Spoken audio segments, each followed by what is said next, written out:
Alright, this is not an instructional video of any type, shape, or form in any way. Is this to be used for instructional purposes?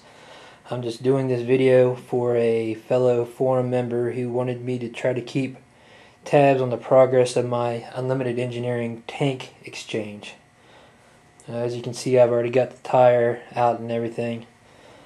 I just wanted to show you that this plate right here was normally bent up this way, and it took a little bit to try to bend it down. Ended up using my jack from my vehicle, which I've been using a lot in this case. I've actually had it positioned up under like so, because of this bend right here, the curve up. It makes it kind of difficult to try to get it laying flat. It's not perfectly flat, but I'm going to try to make it go as it is right now. Next step, I guess I've already started, but I need to finish, is getting the I guess the canister cut off the bottom here. I'm using a grinder, and as you can see right there, I just started on that. I'm going to try to get it cut off the rest of the way, and I will try to clean it up so I can take the measure for my skid plate. Another thing that I've run into with just trying to get the thing test fitted is when I put the tank in and you try to get it to fit all the way up against the body here, I had some issues. One issue was the doing the RJ keyless mod. This little device here is your accessory button, which was an optional place to install it that he suggested, and it gets in the way of the tank, so that will have to be relocated somewhere else, possibly inside the airbox cover, or inside the airbox, I should say. Another thing I'm getting ready to run into that I saw when test fitting the tank was I'm not sure what it's called, but it's mentioned in the install instructions, is this little device right here. I think it's like a ground wire. That's going to have to be loosened and repositioned in order for the tank to get in all the way. So I'm going to try to knock out those few things, and then next time I turn this back on, hopefully I'll have the tank sitting inside the enclosure just to make sure it goes all the way. Hang tight. Okay, I was able to get the canister brackets cut off. It's not the cleanest job in the world, but it's just got to be nice enough to get the this plate to mount up underneath here, which is going to be a pain in the hind end. I've got to redo my jack stand here, or move stuff around, because I just did some marking, and when I marked my holes for this here, I don't know if you can see it, but the skid plate has to be riveted on the basically closer toward the front side of this tube right here. So I'm going to have to reposition my jack on my blocks here, my high-tech jack stand, my blocks. And also I just realized that I'm going to have to reposition it because of this ground wire has to be run parallel with the frame here. So it's connected right here on the frame, and back here, I don't know if you can see that back there or not,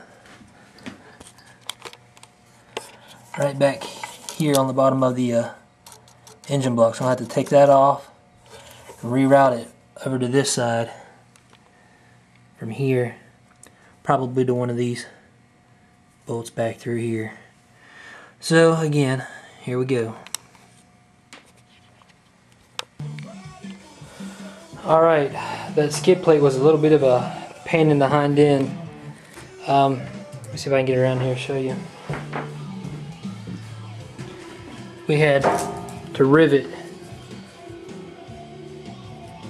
three rivets on the front side, and then about one on each side for the back. We had one right here, one right here, one over here, and then one on each side of the back here. The rivets weren't so bad. I had a buddy who had a pneumatic riveting gun. If you have the opportunity or can get your hands on one, that is awesome. It doesn't take but a few seconds to put them in with that. As far as the grounding wire, I had to reroute it from the other side. Notice it's right here loose, and that is a 10mm bolt or nut on the top, and I ran it down on this side. And see if I can get a picture of it here for you.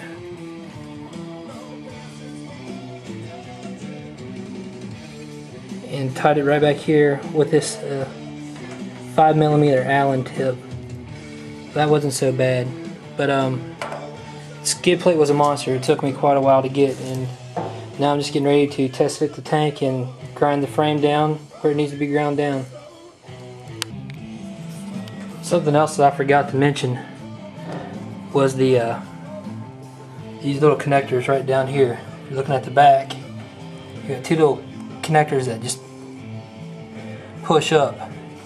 My bike, they were spun around in different configurations, and when I originally had the tank in before, they were twisted around, but all you have to do is spin them so that they're facing backwards, or so the wires are facing backwards, and you shouldn't have any trouble with them rubbing on the tank.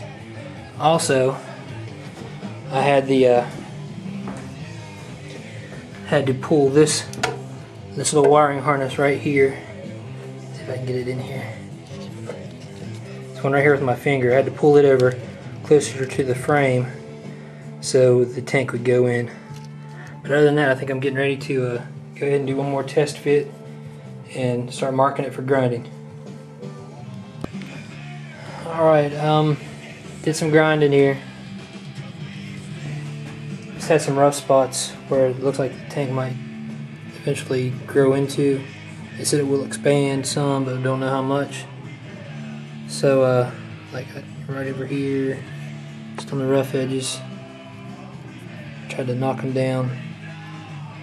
I did grind on this side right here toward the back. Kind of wish now that I didn't, because it was actually smoother than before than what it was, so I'll have to keep working on that some. This side's nice and smooth, so I'm just going to leave it alone. I'm having trouble where the bracket's actually hitting up here on this frame rail, or this junction, I guess you call it. So I'll have to work on that a little bit more, but that's actually metal to metal, so I don't have to worry about that hitting the tank. I actually threw the tank in the bike before I started grinding, and I'm having trouble getting the bracket to line up, so I'm going to try it again, and then I'm probably going to call it for the night, so I'll be back.